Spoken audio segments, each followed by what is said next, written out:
अतः श्री वराहपुराणे पंचत्रिंशत् शतम् अध्यायः एवं षष्ठ त्रिंशत् शतम् अध्यायः शिवा अपराध और प्रायश्चित कर्म सूत्र।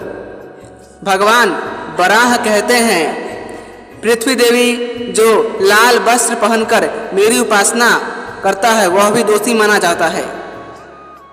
अब उसके लिए दोष मुक्त करने वाला प्रायश्चित बतलाता हूँ, सुनो।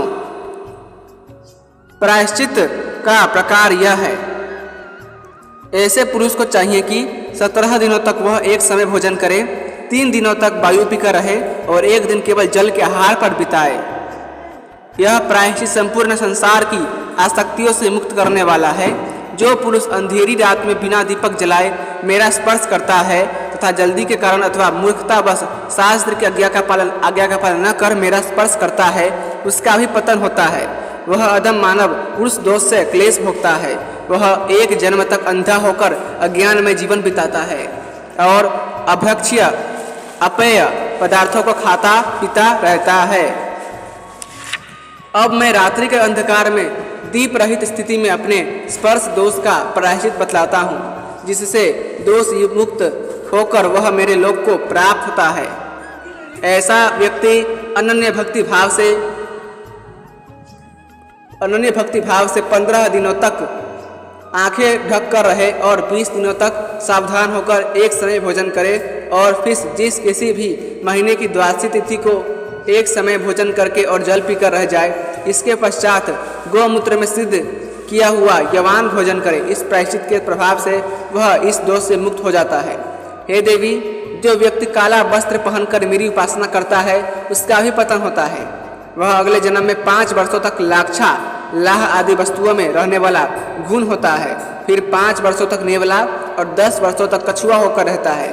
फिर कबूतर की योनि में जन्म लेकर वह 14 वर्षों तक मेरे मंदिर के पार्श्व भाग में रहता है। अब उसका प्रायश्चित बतलाता हूँ। उसे चाहिए कि 7 दिनों तक यव के आटे की लपसी और 3 दिनों तक यव के सत्तू की 1 पिंडी तथा 3 रातों तक 3 पिंडियाँ खाए।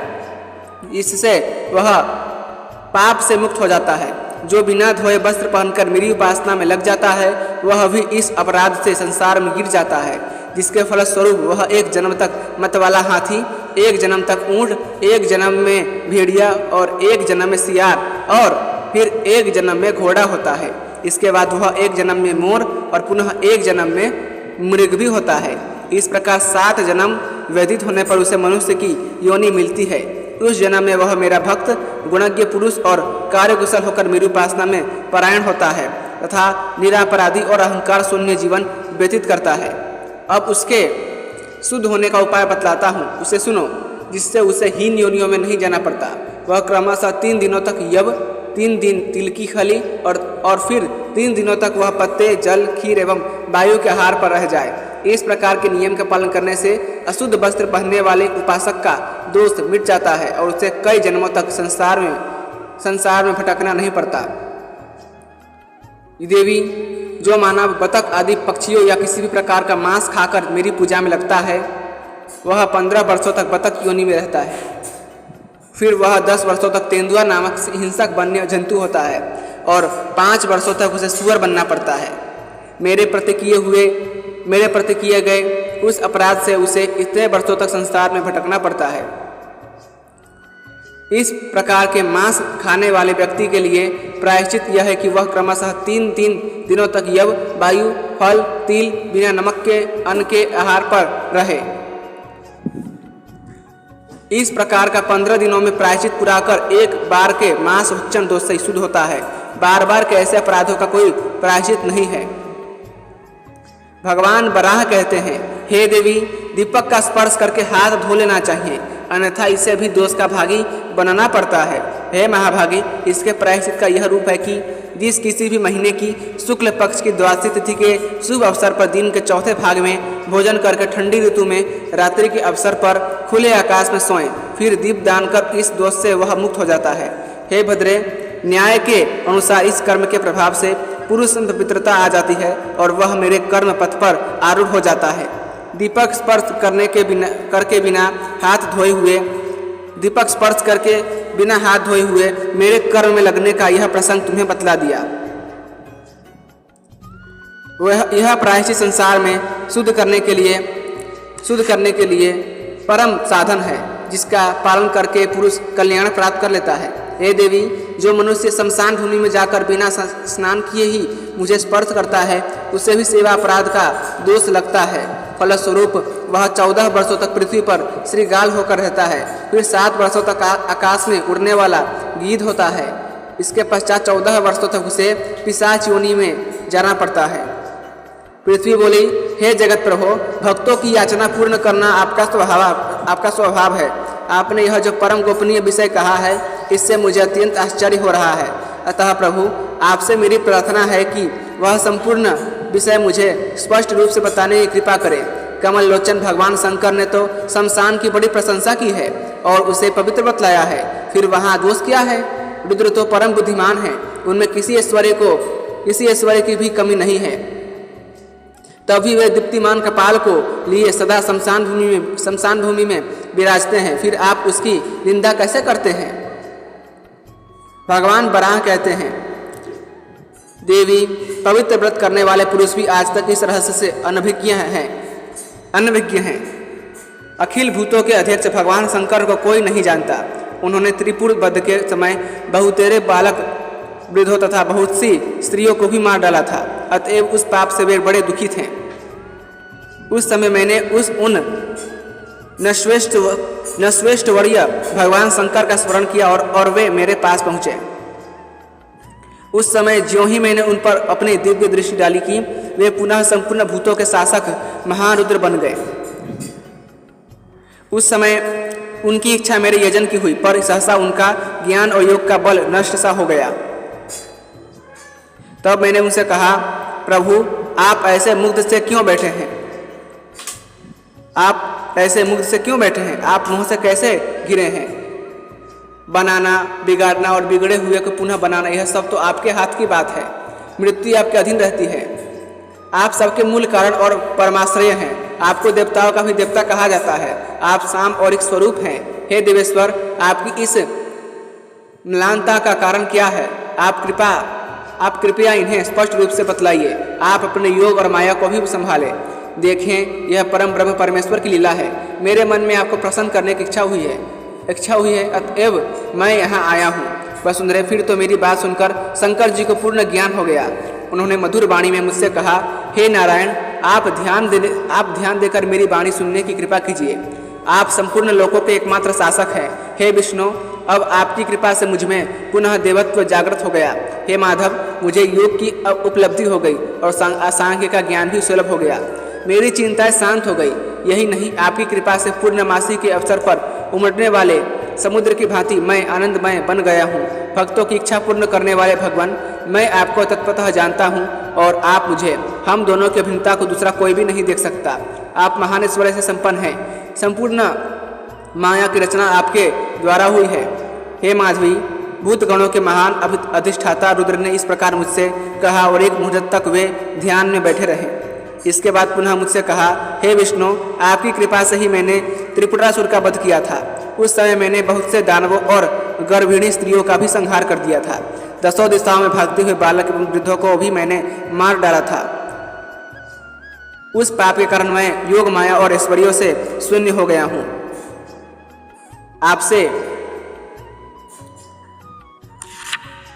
आपसे मेरी प्रार्थना है कि आप मुझे कोई ऐसा साधन बतलाइए जिसके आचरण से मेरे पाप नष्ट हो जाएं और मैं शुद्ध हो जाऊं।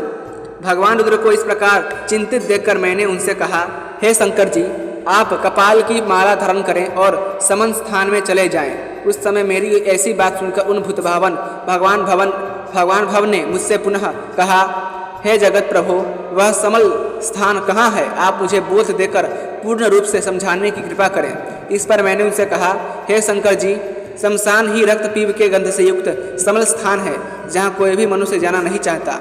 वहाँ मनुष्य जाकर स्पृहा रहित हो जाता है। शिव जी, आप कपालों को लेकर वही रमण करें। अपने व्रत में अटल रहकर देवताओं के वर्ष से आप 1000 वर्ष तक वहाँ रहें और पापों को नष्ट करने के लिए आप वहाँ रहकर मौन व्रत का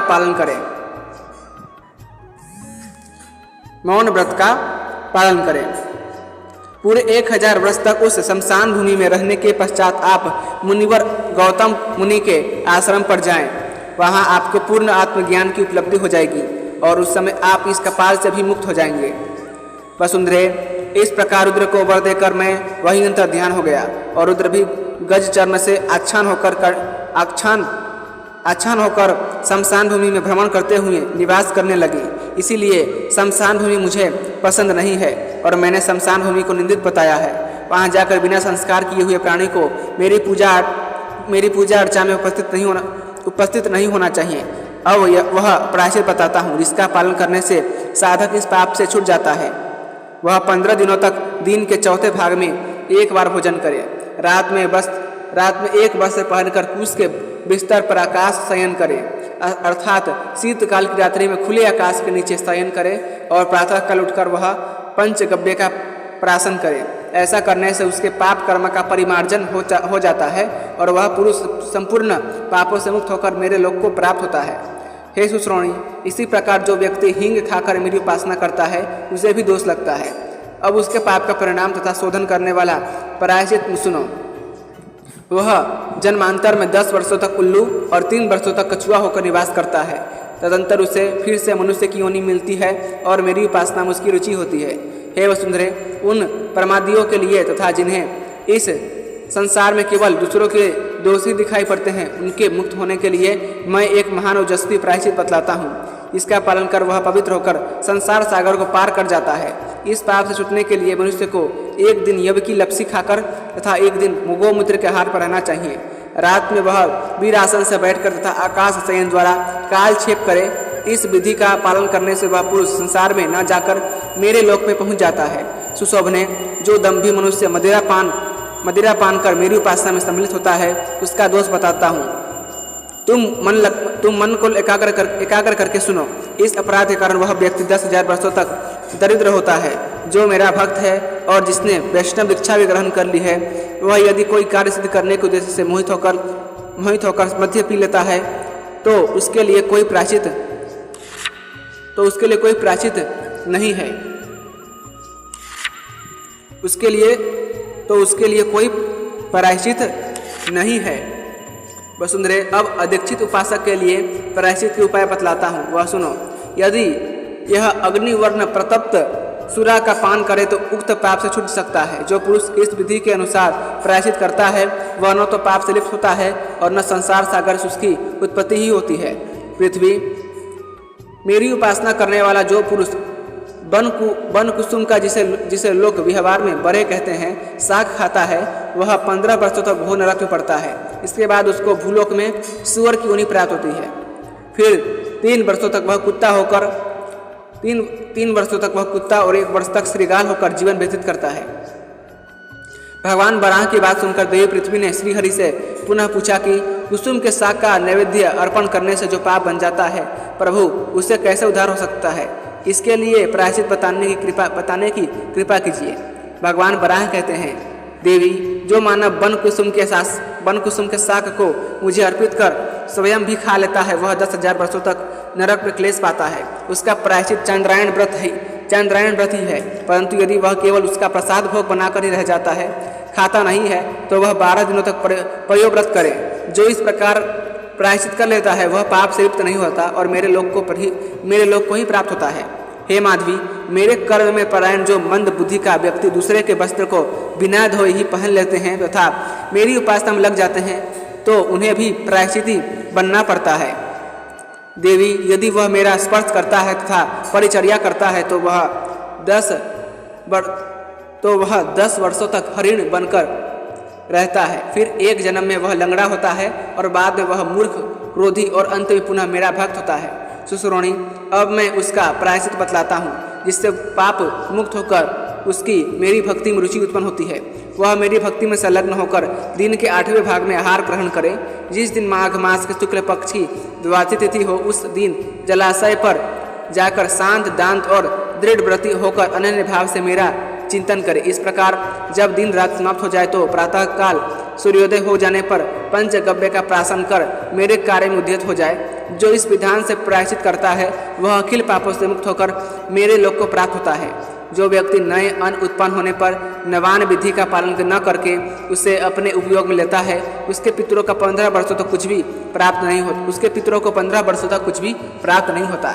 और जो मेरा भक्त होकर भी नए अन्नों को दूसरों को न देकर स्वयं अपने ही खा लेता है, वह तो निश्चय ही धर्म से च्युत हो जाता है। महाभागे, इसके लिए प्रायश्चित बतलाता हूँ जो मेरे भक्तों के लिए सुखदायी है। वह 3 रात उपवास कर चौथे दिन आकाश शयन कर सूर्य के उदय होने के पश्चात पंचगव्य का प्राशन कर सद्यः पाप से मुक्त हो जाता है। सद्यः पाप से मुक्त हो जाता है। जो व्यक्ति इस विधि के अनुसार प्रायश्चित कर लेता है वह अखिल आसक्तियों का भली भांति त्याग कर मेरे लोक में चला जाता है। इसी प्रकार भूमे, जो मानव मुझे बिना चंदन और माला अर्पण किए ही धूप देता है वह इस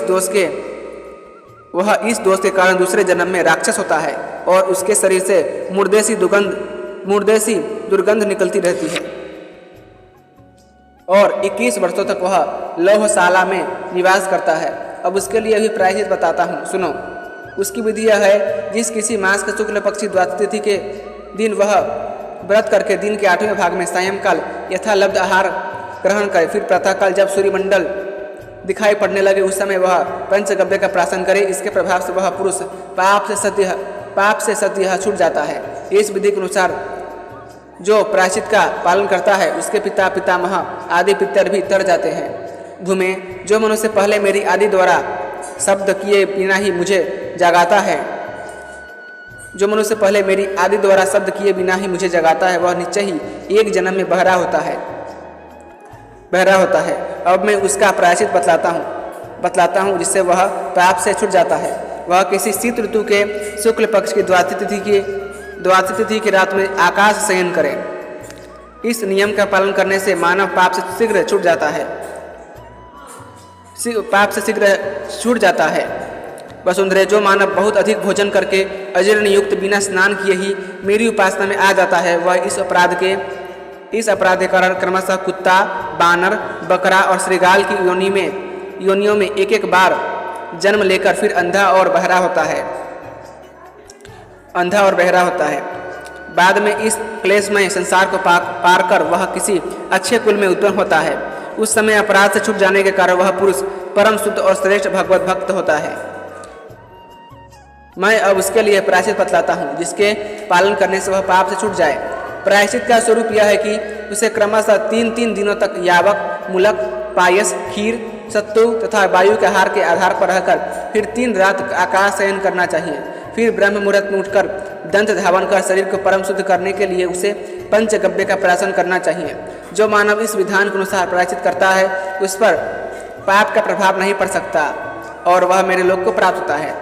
महेश्वरी, यह प्रसंग आख्यानों में महाआख्यान और तपस्याओं में परम तप है। जो मनुष्य प्रातःकाल उठकर इसका पाठ करता है वह व्यक्ति मेरे लोक को प्राप्त होता है। साथ ही वह अपने 10 पूर्व और 10 पीछे की पीढ़ियों को तार देता है। यह प्रसंग परम मंगलकारी तथा संपूर्ण पापों को नष्ट करने वाला है। अपने व्रत में अटल रहने वाला जो भागवत पुरुष इसका सदा पाठ करता है वह संपूर्ण अपराधों का आचरण करके भी उससे लिप्त नहीं होता। यह जब करने योग्य तथा परम प्रमाणभूत शास्त्र है। इसे मूर्खों के समाज में अथवा निंदित व्यक्तियों के सामने नहीं पढ़ना चाहिए। देवी, तुमने मुझसे जो पूछा था वह आचार का निर्णित विषय मैंने तुम्हें बतला दिया। अब तुम दूसरा कौन सा प्रसंग सुनना चाहती हो यह बतलाओ। अतः श्री वराह पुराणे 35 अध्यायः एवं 36 अध्यायः संपूर्णम। इसी के साथ वराह पुराण का 135वां और 136वां अध्याय समाप्त हुआ। यदि आपको वराह पुराण की कथाएं पसंद आती हैं तो कृपया करके वीडियो को लाइक करें, चैनल को सब्सक्राइब करें और अपने दोस्तों के साथ अवश्य शेयर कीजिएगा। धन्यवाद। जय श्रीमन्नारायण।